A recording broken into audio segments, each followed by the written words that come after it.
Freddy Krueger was a creature of nightmares for those who really knew him, even during his lifetime. Hiding behind a mask of warmth and friendliness, Freddy's true nature was known only to his victims. When those victims finally heard, Springwood's parents tracked Freddy down and took the law into their own hands. They thought the fire that night had saved them from a monster, that their children were finally safe, but an evil as powerful as him has a way of surviving. Years passed, the horror was buried, the victims mercifully forgotten. Then, somehow, Freddy returned and the dreams once again turned into nightmares. Freddy focused his anger on those he felt had wronged him and moved on to his one true obsession, Nancy Holbrook. But he underestimated her strength and resourcefulness. Together with his friend Quentin Smith, he managed to weaken Freddy, crippling him and once again leaving him for dead. Death didn't want Freddy when he first saw him. Why did they think he would take him now? Once again, he appeared, consumed with vengeance. Then he turned his gaze to Nancy, the child who had blocked the path to his number one. Freddy entered Quentin's dreams, terrorizing him night after night, until his strength and defenses were at their lowest ebb. When the time was right, he forced the boy to return to the dark reflection of Badham Kindergarten.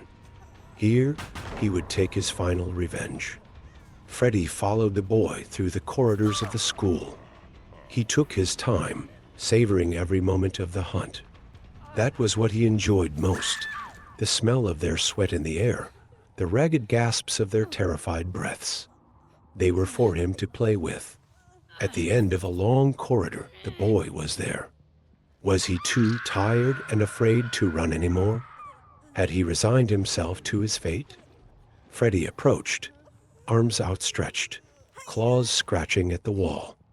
The tips stretched along a pipe, the metallic screams adding to the boy's anxiety, and a shower of sparks rained down on the floor and the liquid covering the tiled floor.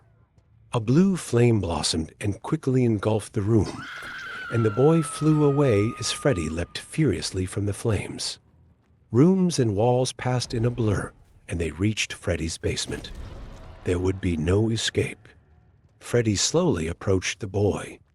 His fear was now so strong that Freddy could almost taste it, but his eyes burned with a defiant hatred that was almost awe-inspiring. Then Freddy felt another presence beside him, something old and strong and dark. A mist enveloped him, and all he felt was a sound like distant wooden beams bending and creaking, the echoing groan of metal on metal. Something mysterious and unknown, somewhere between language and pure terror. Freddy went back to school, but it wasn't his school. He looked the same but felt different. His powers were balanced in some ways and focused in others. The boy was gone for now, but another prey walked the halls. Some would be insignificant. Others would become his new favorites. All would fall before his claws.